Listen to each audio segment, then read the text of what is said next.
الرحمن الرحيم الحمد لله والصلاة والسلام على رسول الله وعلى آله وصحبه ومن والاه ثم أما بعد. We begin as we should and as we do all things with the name of Allah, the most beneficent and the especially merciful.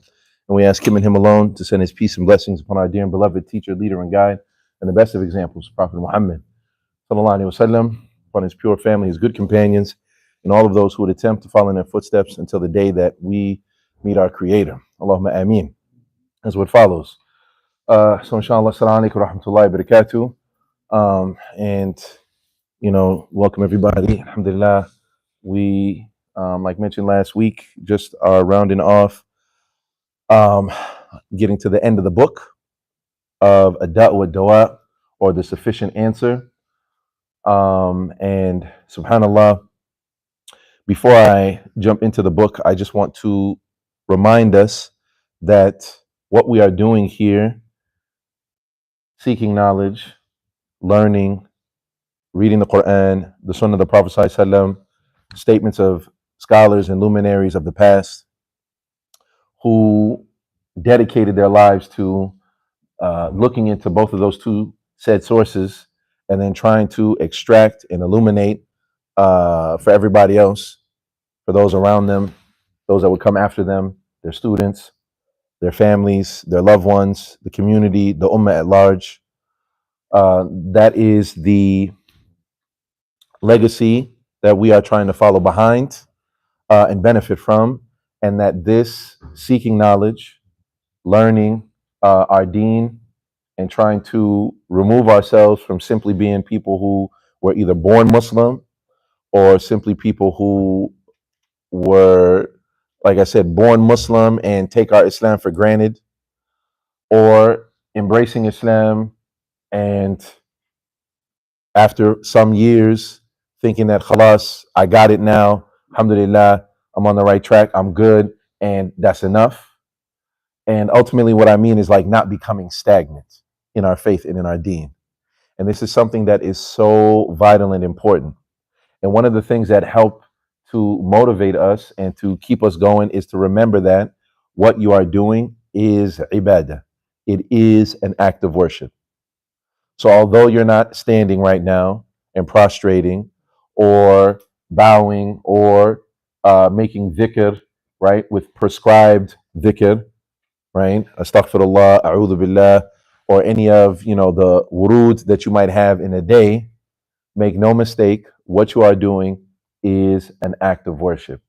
As a matter of fact, there is a beautiful work called Jami'u Bayan al-Ilm wa Fadlihi by Ibn Abd al-Barr al-Maliki. And it's a collection of simply a hadith of the Prophet ﷺ, statements of the Sahaba and the Salaf after them, all speaking about the virtues of knowledge. And there's a chapter where they talk about the virtues of sacred knowledge and how there are statements from Imam Shafi, Sufyan al-Thawri, and others that they would say they don't know of any act of worship that is more virtuous, that is more blessed after the fara'id, right? Because there's nothing better than the fara'id. There's nothing better than Fajr, Duha, Asr, Maghrib, Isha. You can pray Qiyam al-Layl all night till you're blue in the face for the rest of your life, but it is never better than Salat al-Fajr. Praying Mondays and Thursdays, fasting Mondays and Thursdays, Ayyam al-Bid, the white days, but it will never be the same as fasting in Ramadan. But they said, but after those things that Allah commanded to do, they said, we know no virtuous act, no blessed act better than seeking sacred knowledge. That there is nothing more blessed after that, in their opinion now. But that, of course, has a huge weight. It means a big deal. And that means after the fara'id, which we just finished, Maghrib and Isha, right? The best thing you could be doing is what you're doing right now, right? And so I just want us to keep that in mind, right? When you are doing that. Every time it might get a little bit difficult to read a book on Islam, or to watch an Islamic video, or to attend a halaqah or to go to a conference, right? That remember, every single time that you do that, you are worshiping Allah subhanahu wa ta'ala. Because no doubt, right, as you learn more, right, the idea is that you what? You act based on that knowledge. So that the more that you learn, the more your actions become informed, i.e., as you're living your life, right? So when you show up at school, when you're at work, when you're dealing with your spouse, when you're dealing with your siblings, when you're dealing with your neighbor, right? The more that you're learning, the more that what you're doing is based on Allah said and His Messenger said, right? And then, of course, that's what's pleasing to Allah subhanahu wa ta'ala. That's what's making you act in accordance to what is pleasing to Him. And so, may Allah subhanahu wa ta'ala accept this from us. May He make this humble effort to be heavy on our scale of good deeds for the speaker, for the sheikh, and for the listeners. Allahumma ameen. And may He grant us beneficial knowledge, and may He increase us in that, and may He benefit us by the knowledge He has already given us. Allahumma ameen. So, as we know, we said that the book is based on someone who is struggling with some sin, in particular, illicit relationships. And subhanAllah, brothers and sisters, being in the role that I am as, imam, even though it's a nominal role, as like more like really part-time imam, almost on a daily basis, I see how important what the Sheikh is talking about people's hearts becoming attached to something else, people loving things besides Allah subhanahu wa ta'ala or His Messenger sallallahu alaihi wasallam. And sometimes that they love those things, but it's less than Allah and His Messenger. Sometimes it gets close to their love of Allah and His Messenger. Some that it is equivalent to loving Allah and His Messenger, and sometimes it is even more. And although I know this book sometimes it can be, and what we're reading can be esoteric sometimes, know for sure that what the Sheikh is talking about is like deeply, deeply beneficial. And if you take the time, which is why I say, do not limit yourself to this reading here and you sitting here for the hour that we do on Tuesdays and then be like, that's enough. But that you go back for yourself. It's why we made available 2 different translations of the book. One that's, relatively short and almost akin to this abridged version, and one that is, the full version of the book that the Sheikh he wrote. But it will require you to reflect on your own and think. And I'm telling you, brothers and sisters, like even I even hesitate to mention, but I feel like it will be of benefit. Even right now, I came right now from a young woman, right, who had been seeing a man for 4 years. She'd been seeing a man for 4 years, from the time that she was 13 to the time that she was 17. And subhanAllah, the sister now it's broken off. But the sister was completely besides herself. When the Sheikh, in one of the last chapters, he talks about passion or ishq, and how you had the example in the wife of that nobleman that Yusuf alayhi salam was their servant and he was their slave. And the way that woman almost completely lost herself over her passion and over her desire, and how that overtook any rationale, any type of like any human decency was out the window over her desire, and that she was ready and willing to do any and everything, whether it was to seduce him, whether it was to threaten him, all of that, right? And you right? It hits way different when, like I said, being in the position that I'm in, where sometimes you see people in that state where their passion has overcome and overtaken them. And I'm mentioning this so that you understand that it is very real and that that can happen to somebody as young as 13 years old. It doesn't have to be like only somebody who's married and they walk out and step out on their wife. It doesn't have to be a man, and because of men, lusting after women and being in, America and the way that they dress and pornography. It could be a 14, 13-year-old boy or a girl. And that is something where they can be completely beside themselves. And then, of course, right, if they break up, how they can completely lose themselves. What do I do? Potentially hurt themselves, etc. And so, for food for thought, do not think that, like, never my kid, never my family, or, you know what I'm saying, not like what the Sheikh is talking about is very, very, very practical, right? Subhanallah. So I just reiterate, number one is that going back for yourself and reading it for yourself and looking at it for yourself, and really taking the time to reflect and think about, like, how does it apply to you?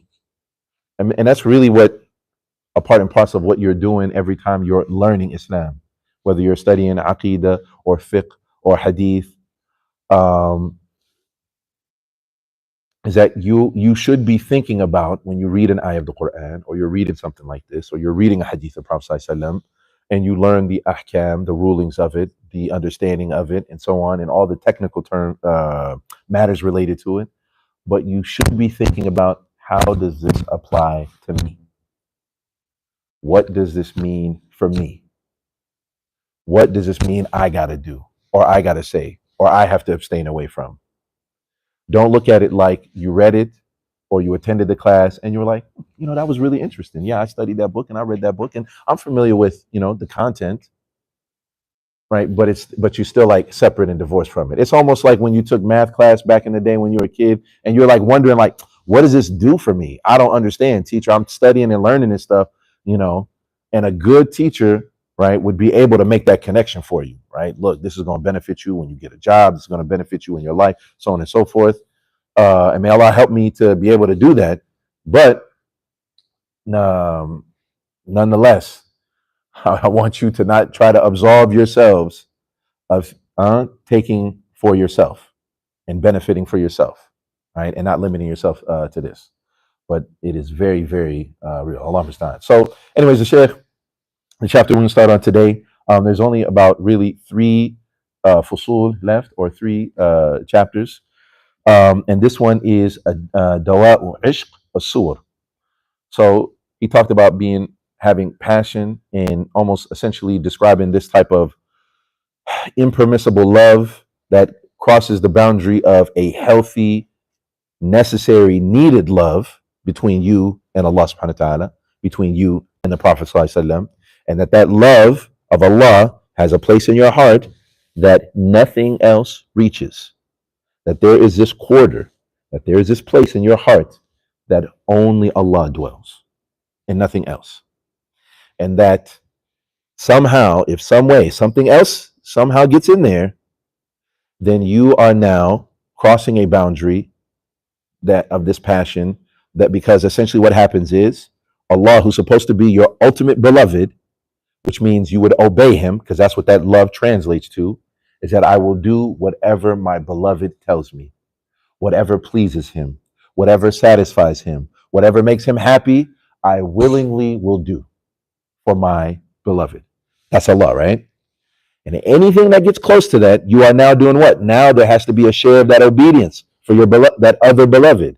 And that's why the Shaykh, he described it as what? Is now going against Tawheed, and it is now becoming shirk. Because if you follow said beloved, whatever that might be, whether it is a man or whether it is a woman, or it doesn't even have to be a physical man or woman in your life. It could be a celebrity that you're obsessed with. It could be, and so, or it could be a drug, or it could be money, or whatever it is, though.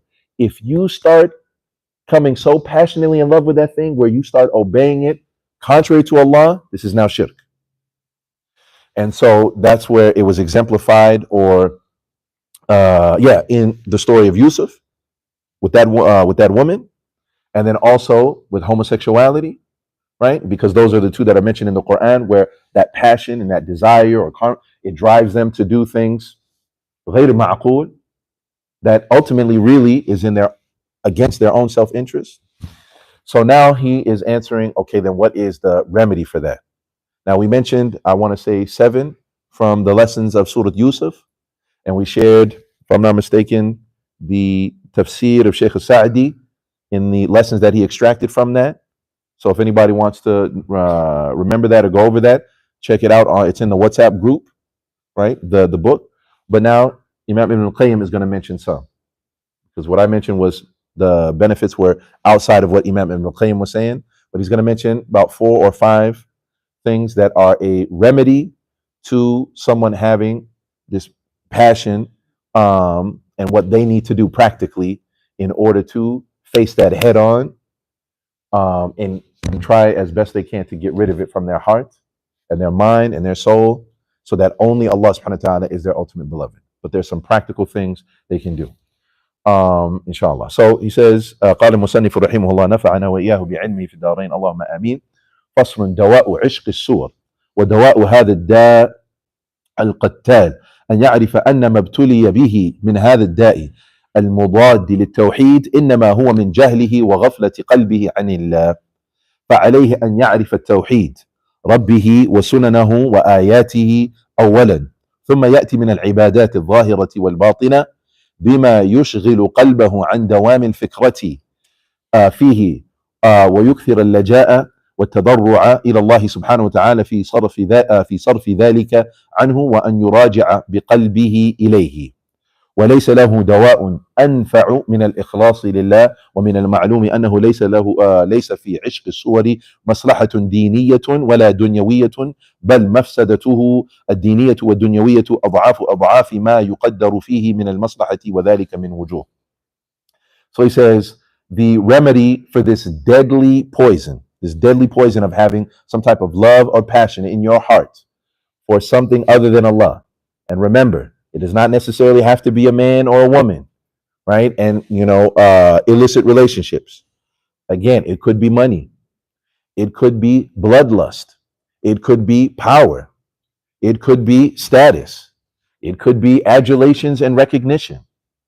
There are 3 categories of people who will be thrown in the hellfire before the kuffar and those who worshipped, right, statues and awthan. And this is in Sahih Muslim, and it's narrated by Abi Sa'id al-Khudri radiyallahu anhu. Each one of these men, a alim, a sheikh, a qari, a hafiz, right, a mujahid, and a philanthropist, someone who has had every type of wealth blessed to him by Allah subhanahu wa ta'ala.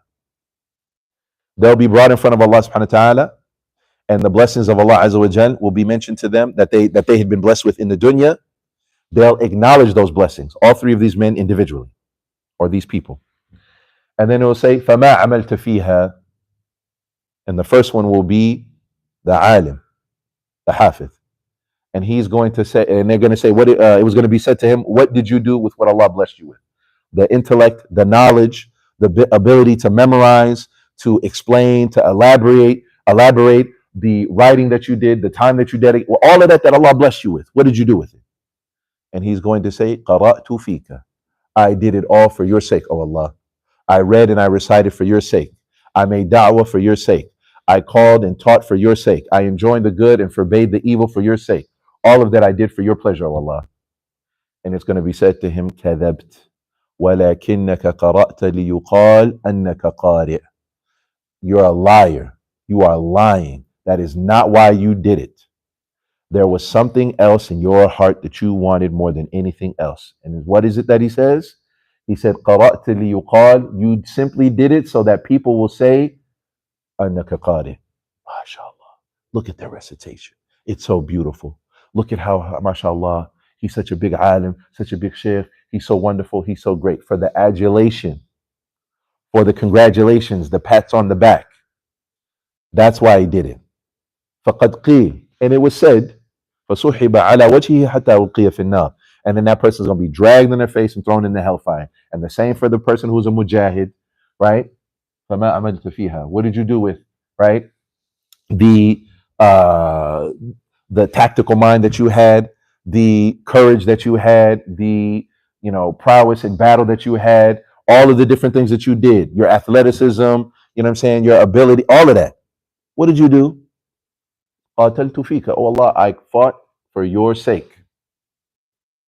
I raised the sword or the gun, or I drove the tank, or I did the whatever. I fought and I did it all fika, for you, O Allah, for La ilaha illa Muhammad Rasulullah. And then I said to him, كذبت ولكنك قاتلت ليقال أنك جريء. You simply said it so people would say, look how brave he is. Look at this warrior. Look at he will go down. He's a hero. He's going to be a legend. You did it for the glory. فقد قيل. And you got what you wanted. The people, they said that, you'll go down in the annals of history, but that's what you wanted, not for the sake of Allah.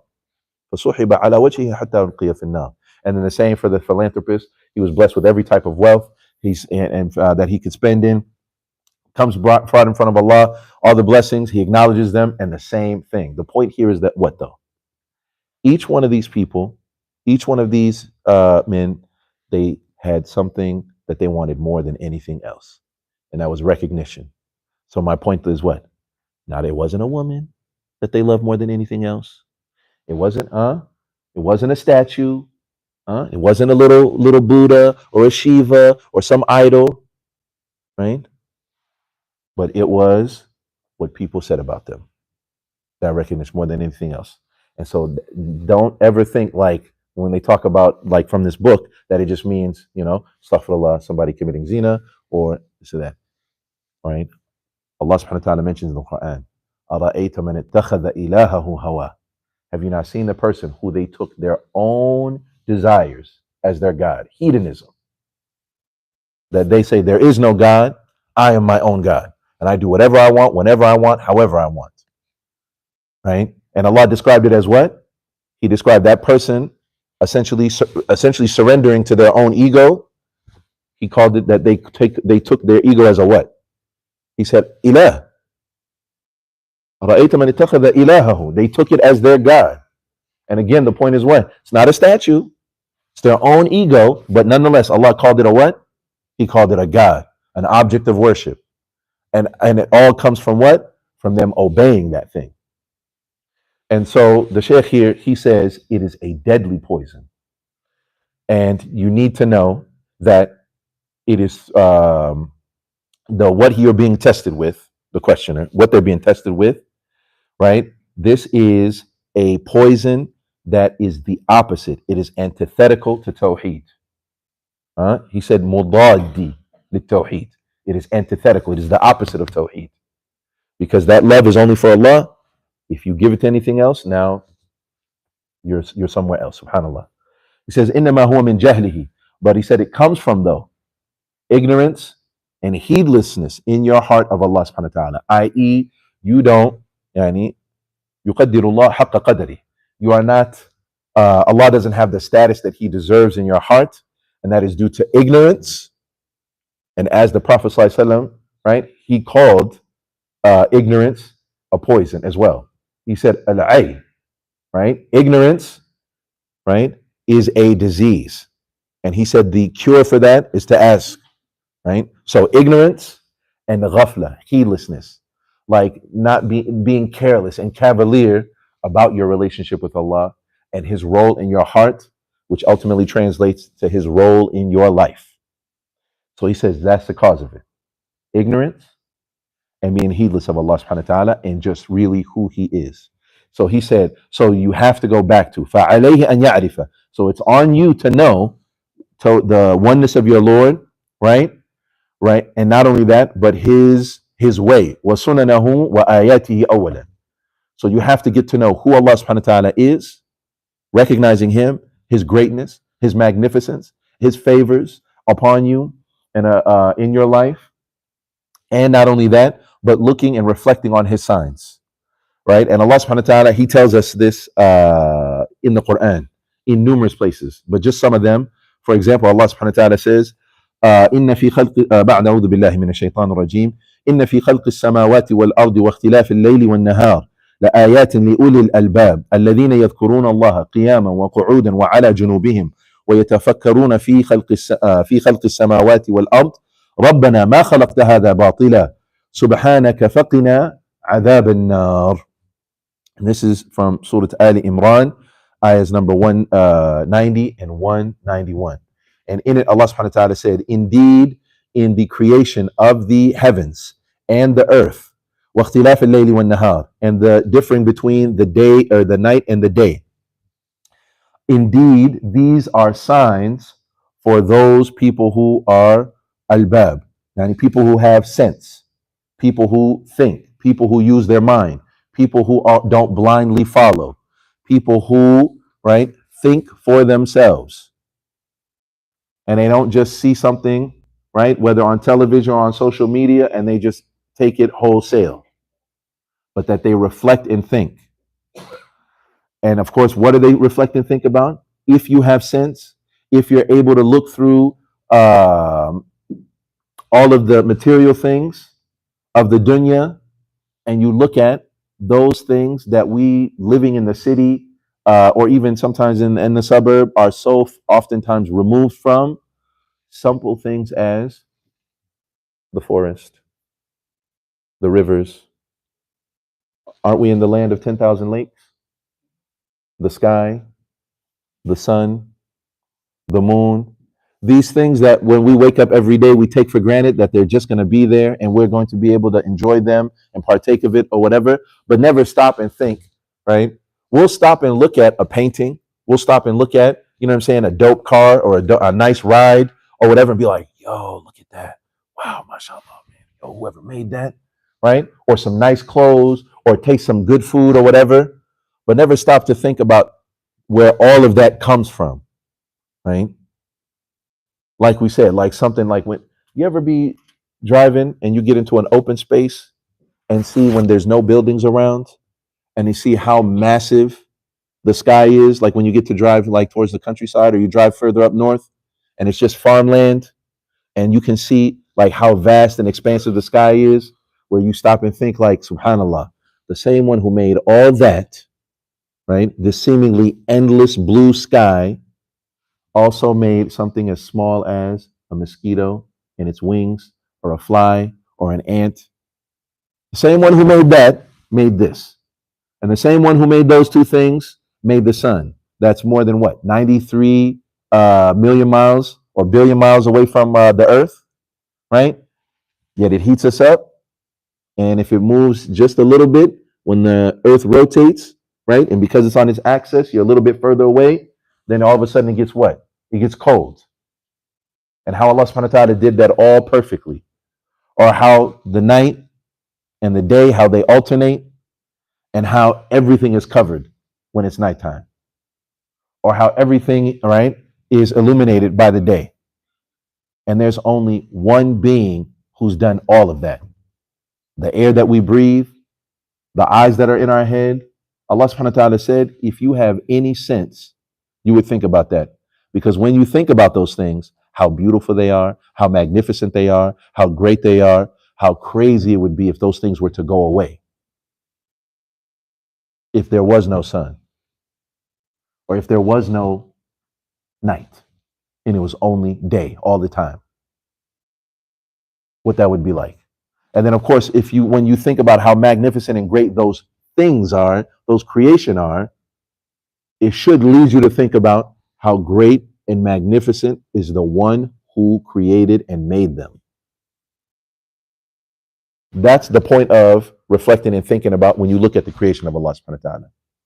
Is that the intricacies that you see in it, the systems that are at interplay, and then you say how sophisticated it is, and everything else that's from human beings' creation is simply trying to imitate what Allah subhanahu wa ta'ala has done. That's all it is. And so the Shaykh, he says that you need to go know that and reflect on that and think about that. And then Allah subhanahu wa ta'ala goes on in the second ayah, الَّذِينَ يَذْكُرُونَ اللَّهَ, those who they remember Allah subhanahu wa ta'ala, قِيَامًا, when they're standing, وَقُعُودًا, when they're sitting, وَعَلَى جُنُوبِهِمْ, and even on their sides, وَيَتَفَكَّرُونَ, and they reflect, فِي خَلْقِ السَّمَاوَاتِ وَالْأَرْضِ, in the creation of Allah subhanahu wa ta'ala's heavens and his earth, رَبَّنَا, and then when they reflect and they think, what the conclusion that they come to and what they think about and what comes out on their tongue, رَبَّنَا, oh our Lord, مَا خَلَقْتَ هَذَا بَاطِلًا, there is no way that you created this, right, in falsehood. There is a divine purpose behind this. There is wisdom behind all of this. There has to be. And when you think and reflect on it, that is the natural conclusion that you will come to, that there is purpose behind everything. Subhanak, far removed are you from any deficiencies. That's what subhanaka means. Faqina adab an-nar. So protect us from the punishment of the fire. And then also, Allah subhanahu wa ta'ala says in Surah Talaq, الله الذي خلق سبع سماوات ومن الأرض مثلهن يتنزل الأمر بينهن لتعلموا أن الله على كل شيء قدير وأن الله قد أحاط بكل شيء علما. So here Allah is the one who created the seven heavens and the earth like it. يتنزل الأمر, and the command descends or comes down بينهن, between them, between the heavens and the earth. لِتَعْلَمُوا, so that you could know, or so that you will know. And this is where it shows like that we have to have knowledge. This is where it shows where Allah subhanahu wa ta'ala says لِتَعْلَمُوا, right? أَنَّ اللَّهَ عَلَى كُلِّ شَيْءٍ قَدِيرٌ, that Allah subhanahu wa ta'ala is capable and able over all things. And that he is وَأَنَّ اللَّهَ قَدْ أَحَاطَ بِكُلِّ شَيْءٍ عِلْمًا, and that Allah subhanahu wa ta'ala has surrounded everything with his knowledge. And so now, the last couple things here. Then the Shaykh, he says, ثُمَّ يَأْتِي مِنَ الْعِبَادَاتِ, then you come with acts of worship, those that are apparent, وَالْبَاطِنَةِ, those that are hidden, right? Meaning in the heart. بِمَا يُشْغِلُ قَلْبَهُ عَنْ دَوَامِ الْفِكْرَةِ فِيهِ, that will busy your heart, right? And will busy your heart in what it's thinking about. وَيُكْثِرُ الْجَاءَ وَتَضَرُّعَ, and that you are turning to Allah subhanahu wa ta'ala and surrendering to him as much as possible in everything that you do. وَأَنْ يُرَاجِعُ بِقَلْبِهِ إِلَيْهِ, and that you are continually reflecting on your heart and taking stock, like inventory of it. يُرَاجِعُ بِقَلْبِهِ إِلَيْهِ وَلَيْسَ لَهُ دَوَاءٌ أَنْفَعُ مِنَ الْإِخْلَاصِ لِلَّهِ, and there's nothing more beneficial in terms of remedy and cure than ikhlas for Allah. So now we have about 4 or 5 things. 4 or 5 things that the Shaykh is saying. Number 1 is learning about Allah subhanahu wa ta'ala's names and attributes, which we mentioned last week, right? But if you look here, the ayah that we mentioned from Surah Talaq, Allah is expressly saying it's why he created the 7 heavens and the earth like it. It's why he sent down the Amr, and the Amr meaning halal, haram, right? The message to the prophets and the message to the prophets and messengers, the Sharia, right? That's the Amr. He sent that down, right? بينهن لتعلموا أن الله على كل شيء قدير, so that you know. So look now, he's saying the creation of the heavens and the earth, the Sharia, all of this is so that you can realize and come to know and know who Allah subhanahu wa ta'ala is. And then, of course, it's not simply for the knowledge, it's so that you act upon it. But the point, though, is that you learn who Allah subhanahu wa ta'ala is and his rights. And that is in 3 ways, or 3 things, excuse me. Number 1 is Tawheed al-Rububiyyah, which we mentioned before, right? The oneness of Allah subhanahu wa ta'ala's lordship. And by lordship, we mean the things that Allah, he does that qualifies him as Lord. That he's the creator, that he's the sustainer, that he's the provider. And as such, he's the only one who does these things. So that's why we say the oneness in Allah's lordship, because nobody else does these things. Qayyim? That's why it's Tawheed Rububiyyah. And that's how we think about Allah subhanahu wa ta'ala and what we believe about him. And then that belief and our perspective on Allah subhanahu wa ta'ala, that he's the only one who does this and does this and does this and this, right? that translates in our actions through Tawheed al-Ibadah. So what we believe about him and that he's one in his creating and his perfection and his providing for his creation, etc. So if I believe that, and that's what I think about him, then I only worship him and only pray to him.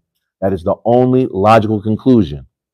And so what I believe now translates in my actions and through my worship of him, my prayer of him, my fasting for him, my jihad for him, my seeking knowledge for him, my zikr, all only for him. That's Tawheedul Ibadah, the oneness of Allah's worship, and that you never ever have any share of that with anyone else, for anyone else. And then also you can add about our perspective about Allah subhanahu wa ta'ala, which is Tawheedul Asma'i wa Sifat, which is his names and attributes, and that the Allah subhanahu wa ta'ala, right, has the most beautiful names and the most excellent attributes that are found in the Quran and the Sunnah, and only those two places. There are more than 99, but that those names are you getting to know different facets and aspects of who Allah subhanahu wa ta'ala is, so that you can better worship him. So both Tawheed al-Rububiyyah and Tawheed al-Asma'i wa Sifat are both related to your belief and your perspective on Allah, so that you can do Tawheed al-Ibadah better. Does that make sense, y'all? All right, tell you. So now the Sheikh is saying you got to do that. So that's number one, because then you're going to start learning about Allah, that not only is he al-Wadud, the most loving and the right and the purest of love, that he is ar-Rahman, that he's the most merciful, that he's ar-Rahim, the especially merciful, and al-Ghafar and al-Ghafur, but you're going to know that he's Shadidul Iqab, that he's firm and harsh in his punishment, Sari'ul Hisab, that he's swift in his accounting, right? That he is Al-Qawi, that he is the powerful, that he is Al-Aziz, the mighty. And this will, again, do what? Influence your actions. This is very, very important. And so this is number one. And then number two, we already said you reflecting over his creation, because this will also, in your heart and in your mind, increase your awe and your reverence and your regard and your respect of Allah subhanahu wa ta'ala. Because these are practical things that you are seeing that Allah has done. All of these different things, these are all his creation, right? That are all pointing to his glory and his magnificence, right? And that does take some, like on your part, you sitting and reflecting and thinking, those quiet moments with yourself, with nobody else, at a sunset, at a sunrise, going hiking for a walk, going on a drive in the countryside if you can, right?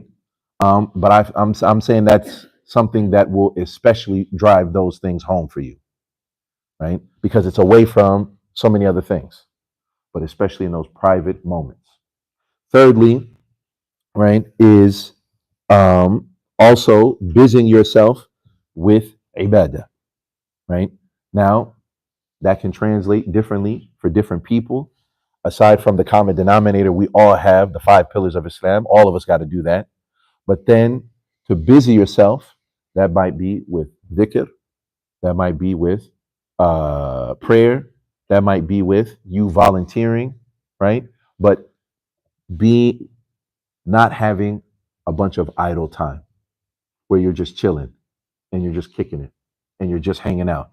Or as they would even say, just killing time, right? There's an expression I remember,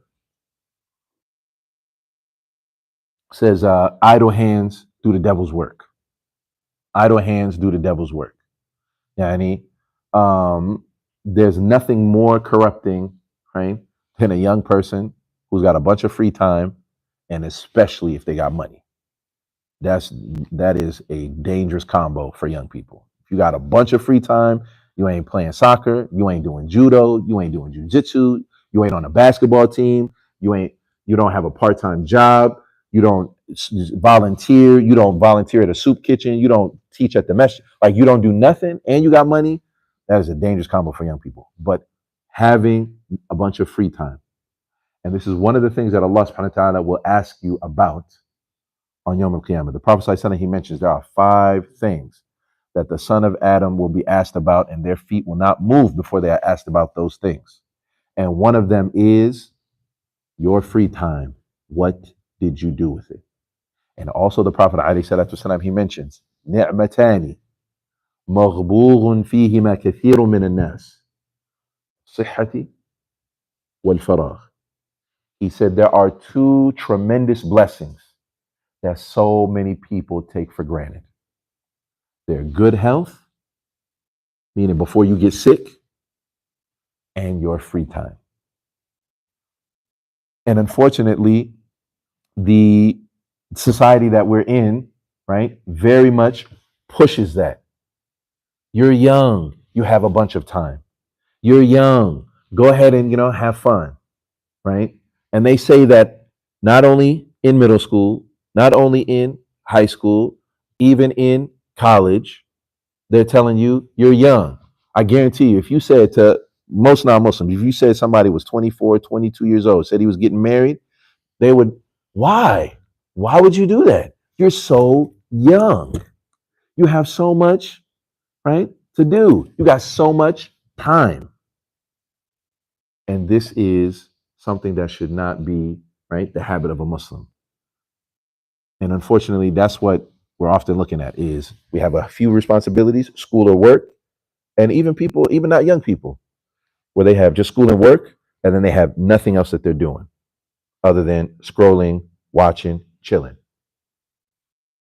This is something that will lead you, potentially, most likely, lead you to finding things that are not beneficial for you. This is how people slip and fall into things that they have no business being in. Busy yourself with khair.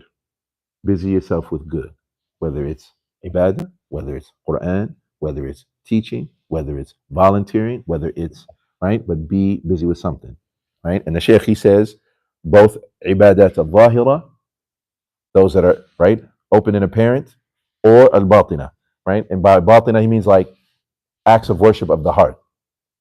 So, for example, when you're reflecting on the ayat of Allah subhanahu wa ta'ala, that's not you saying anything with your tongue. That's something going on in your heart. When you're thinking about it, reflecting at it, looking at it, right? Now, but being busy with khair. Qayyim. The other thing mentions, so that's what, number 3? The other thing is taking inventory and taking stock of yourself. There's a statement that's attributed to Umar ibn Khattab where he says, "Hasibu anfusakum qabla an tuhasabu." Right? Check yourself. Look at yourself. Take inventory of your worship or lack thereof, your habits. Right? He says, check on those things for yourself before, right, somebody else does it for you, meaning on the day of judgment. Right? Another way you could put it is like self-awareness. That you know of yourself, you know what your habits are. You know, when I get in this area and I hang out with these people and I get it with these friends, I get a little bop in my step, and you know what I'm saying? I start act like you should be aware of that for yourself and checking yourself, because then that means like, all right, when I'm around these people, it's probably not the best thing for me. And when I'm alone, it might get like this. So trying to have good company, because I know that when I'm by myself, that's when I slip into old habits. So I need to make sure that I have good company and that I'm in good places so that supports me and fortifies me. Now, and the Prophet alayhi salatu wasalam, of course, he mentions, al-kayyisu man dana nafsa wa amala lima ba'd al-maut. Right? He said the intelligent person is someone who is checking themselves all the time. I.e., don't put yourself on cruise control. Don't put your ibadah on cruise control. Don't be living your life on cruise control. And especially don't let your relationship with Allah be on cruise control. That you should always be trying to look for ways to improve that, tighten it up, better your relationship with Allah, develop it, grow it. Right? And the best way to do that is turning small things into habits. So, for example, fasting, what is it, Mondays and Thursdays? That's something you weren't doing before. Ramadan wasn't too long ago, and you say, you know what? I think that's one thing I want to add to my repertoire of my ibadah so I can get better. But Mondays and Thursdays, that's 8 days, give or take, out of the week, or out of the month, excuse me. That might be a little bit rough. So let me do something like 3 days out the month, like the white days. The Prophet ﷺ mentions the 13th, 14th, and the 15th of the lunar calendar. But whatever it is, you keep taking small things, right? Adding that. And then when you're steady with that, then you add something else, right? But you don't want to get stagnant because just like if you go to the gym, you ever heard them, they talk about having like a plateau, right? That you work out, you're getting bigger or you're losing weight or you're whatever.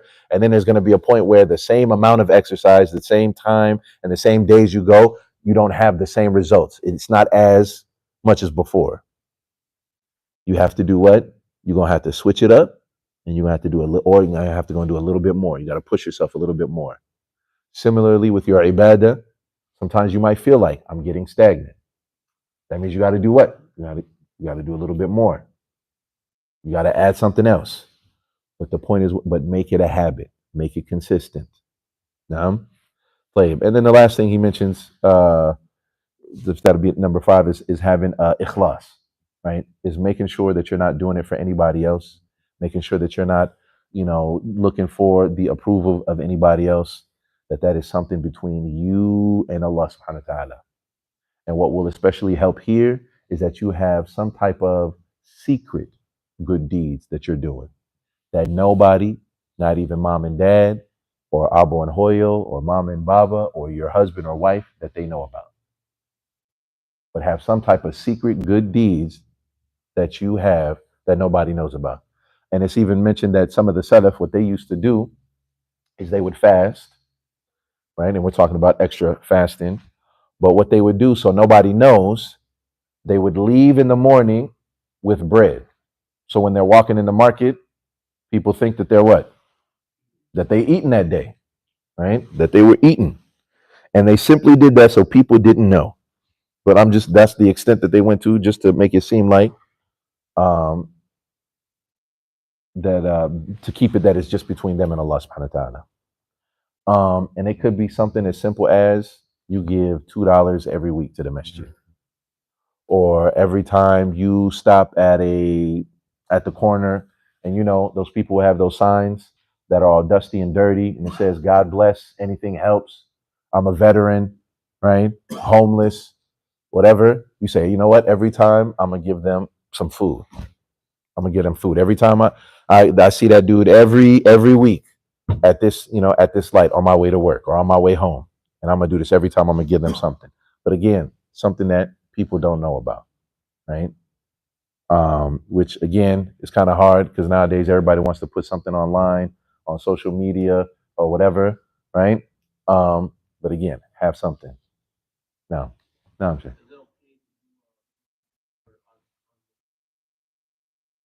Of course, the examples I just gave I said it doesn't have to be Muslim, right? Matter of fact, it's recorded in Musnad Imam Ahmed that the Prophet ﷺ, he said, لا يبلغ عبد حقيقة الإيمان حتى يحب للناس ما يحب لنفسه. Now, most of the time, the hadith that we're used to hearing is لا يؤمن أحدكم حتى يحب لأخيه ما يحب لنفسه. That none of you truly believes until you love for your brother what you love for yourself.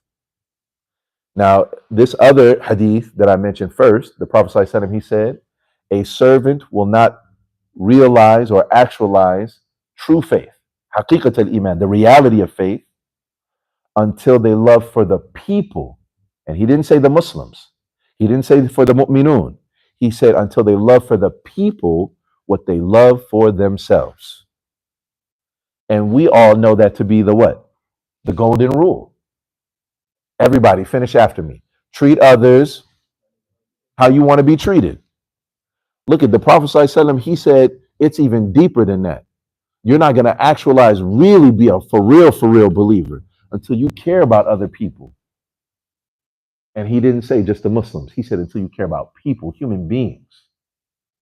And how important is that today when you think about now that you simply care about human beings?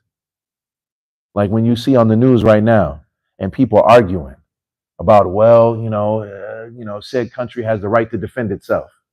You'd be like, for real? Even if they kill 50 people? Even if they kill 2,000 people? Even if they kill 10,000 people? Even if they kill 40,000 people? Well, because I'm a supporter, because I'm a Republican, or because I'm conservative. Like, dang, bro. Just for human life, human beings, regardless if you on this side of the aisle or that side of the aisle, regardless of you this religion or that religion, just for human beings, like people. And the Prophet ﷺ, he's saying that is a fundamental marker of a believer, is that they care about people, right? Not just because we only care about Muslims. And sometimes Muslims, they get confused about this, right? Because of al-wala wal-bara, which there is.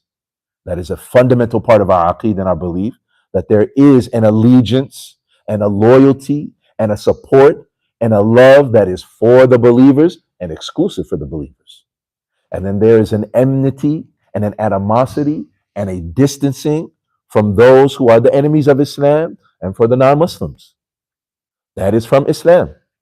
That is a part of Tawheed. But that does not stop me from caring. If somebody's grandmother is non-Muslim, naturally he's going to care about them. And even if they're not your grandmother, just the fact that it's an elderly woman, the Muslim's supposed to care about that. And if they're children, the Muslim's supposed to care about that.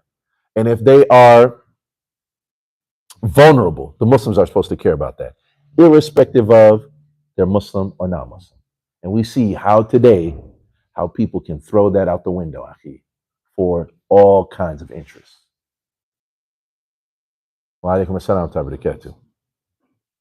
Wa la hawla wa la quwwata illa billah. So, but anyways, now the Shaykh, he goes on, وَمِنَ الْمَعْلُومِ, he says that it's known that this deep passion that someone might have of looking at men or looking at women or images and so on, he said that it has no practical benefit in terms of their deen or even in their dunya. Rather, it does nothing but corrupt both their deen and their dunya. Many times over. Ad'afu ad'af. He said far more than there are benefits. Because there are maybe some benefits that someone might enjoy, that temporary, momentary pleasure, right? But he said the harm far outweighs anything that you might get out of it, both in your deen and in your dunya. And then he goes on to list, Allahumma salli ala Muhammad, about 8 different ones. The first one that he mentions is that it will busy you. أحدها اشتغال بحب مخلوق. It will busy you loving or having some type of passion and clinging to this haram thing will busy you from you loving your creator and you loving your Lord and remembering him and your heart going to him. He says, and it's going to eventually overcome you and have power over you until you become its prisoner.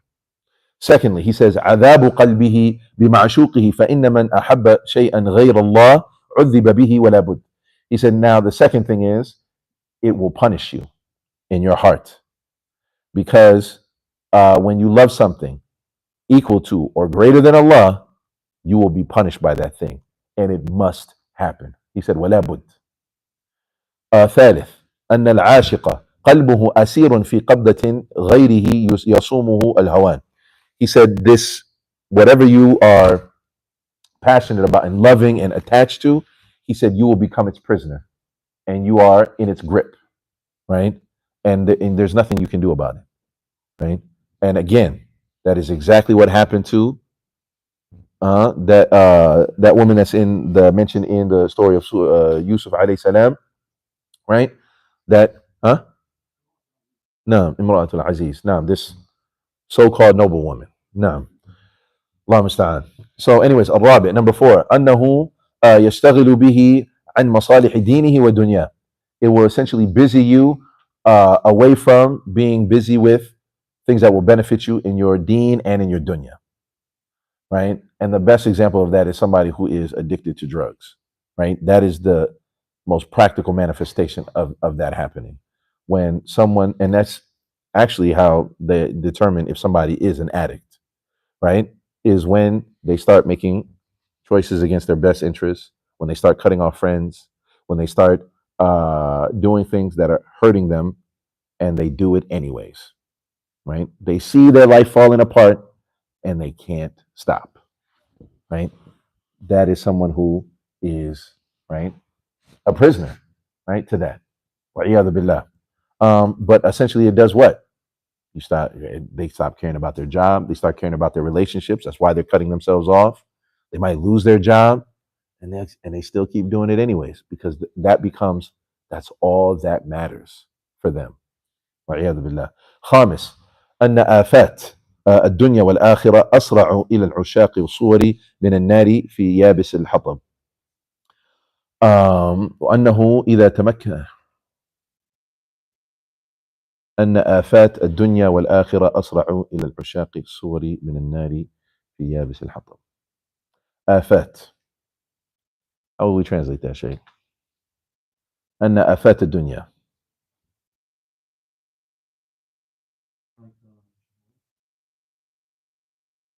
آفات. آفات. It's not شهوات. آفات الدنيا.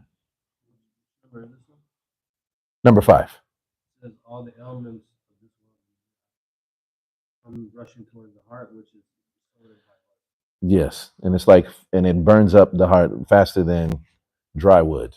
Than fire burns up dry wood. Now, the translation is lust. huh? Lust. Say it again, Shay. Yeah, which is besotted by lust. Like it's overcome by lust. Now, number 6. أنه إذا تمكن من القلب واستحكم وقوي سلطانه أفسد الذهن وأحدث الوساوس وربما ألحق صاحبه بالمجانين الذين فسدت عقولهم فلا ينتفعون بها. He said, and if somebody's heart is essentially overcome and it become rules over its heart and it's strong, وقوي سلطانه, and it's a strong, strongly overtakes their heart, it will corrupt their thinking. And even وأحدث الوساوس, and it'll start causing them to have whisperings, and they very well may even be considered from people who are crazy. And wallahi thumma wallahi, like I'm telling y'all firsthand, like observing that, where somebody could not stop themselves. They're yelling, screaming, pulling at their clothes, right? You tell them, get a hold of yourself. No, I don't care. I don't. I'd rather die right now. I mean, they have no idea what they're saying, right? That's where it can take somebody. And like I said, I've seen it firsthand. والله المستعان. May Allah protect us. Anyways, السابع أنه ربما أفسد الحواس حواس أو بعضها إما إفسادا معنويا أو صوريا. It can even corrupt their senses, right? That they're not seeing straight, they're not thinking straight, and that's why you even hear the expression like love is blind. And there's Allah Musta'an, a poet that once said, love is blind and it can take over your mind. What you think is love is truly not. What you think is love is truly not. Yeah, Allah Musta'an, you better elevate and find. But either way, if somebody, it corrupts their mind so much so that even their eyes, what they see, it's not really what everybody else is seeing, right? And what everybody else is observing, yo, this dude is no good for you. He's beating on you. No, he really loves me, but it's just, you know what I'm saying? He was just, he was having a bad day. It happens. Oh, this, she cheated on you. No, man, it was just, you know what I mean? Right? Like everybody else sees that this is no good for this person, or this is a toxic person, or this is a toxic relationship, or whatever it is that it's not good for you. And they don't see it. And whatever they're hearing, like the words that people are trying to talk sense to them, they don't hear it. It doesn't, right? It doesn't process the same for them. This is what he means when he says, right, that it even messes up your senses. وَعِيَاذُ بِاللَّهِ. And then the last thing he says أن العشق كما تقدم هو الإفراط في المحبة بحيث يستولي المعشوق على قلب العاشق حتى لا يخلو من تخيله وذكره والفكر فيه فبحيث لا يغيب عن خاطره وذهنه فعند ذلك تشتغل النفس عن استخدام القوة الحيوانية والنفسية عفوا نفسانية فتتعطل تلك القوة فيحدث بتعطيلها من الآفات على البدن والروح ما يعز دواؤه ويتعذر فتتغير أفعاله وصفاته ومقاصده وتختل جميع ذلك فيعجز البشر عن صلاحه والعشق مبدأه سهلة حلوة وأوسطه هم وشغل القلب قلب وسقم وآخره عطب وقتل إن لم تداركه عناية من الله. And this will be the last thing we mention here, inshallah. He says that number 8 is that ishq, this passion, just as he already explained, is essentially someone going to extreme in their love, and that could completely overcome them and take them over, and their heart for whatever it is that they're in love with or passionate about, or whatever. He says to the extent that essentially their heart, their mind, like that's all they can think about, and they don't think about nothing else, and it overtakes them. And just imagine somebody who, like an overbearing man who he thinks about that like a woman, and he wants to know every move that she makes. He wants to know who she's talking to, when she's talking to, where she's at, calling everywhere. You need to call me like this. When you leave the house, when you come, like, but not a normal type of ghira that a man should have over his wife, right? But that he comes to the extent where he almost treats like that's his slave. Huh? When they say somebody who's too jealous to the extent where he is like crazy about her, and he thinks about nothing else, and he's consumed by that, and he thinks that he's being a man, when in reality this person is crossing all kinds of boundaries, where now that person might even almost become afraid of them. This is something that happens. Wallahu musta'an. But that would be an example of somebody like their mind is completely consumed by that, right? By a woman, or vice versa, the woman and her thinking about her man like that, to the extent where they treat him almost like they're the slave, right? Or a servant with them. And they have to know every coming, going, movement, constantly calling, communicating, texting, nonstop. I'm at work and just constantly texting. And where did you go? Why were you talking to this person? Why were you doing that?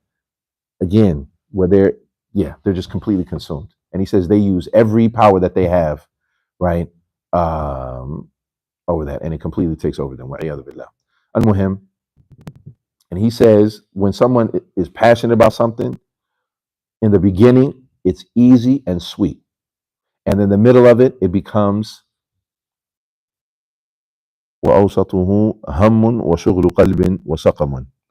It becomes like anxiety, like it makes them depressed. وَسَقَمٌ,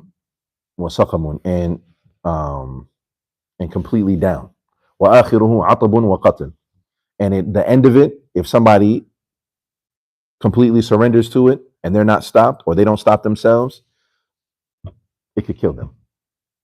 It can kill them and whatever their object of affection is, right? إِن لَمْ تَدَارَكْهُ عِنَايَةٌ مِّنَ اللَّهِ. And especially if they have no help from Allah subhanahu wa ta'ala. If they don't come back and realize who Allah subhanahu wa ta'ala is, that could ultimately be their end. وَعِيَاذُ بِاللَّهِ. No? قلق?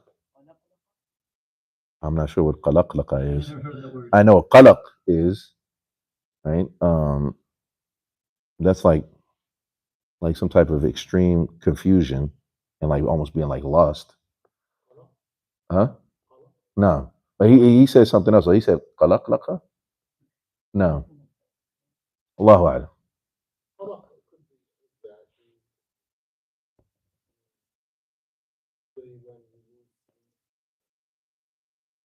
No, no.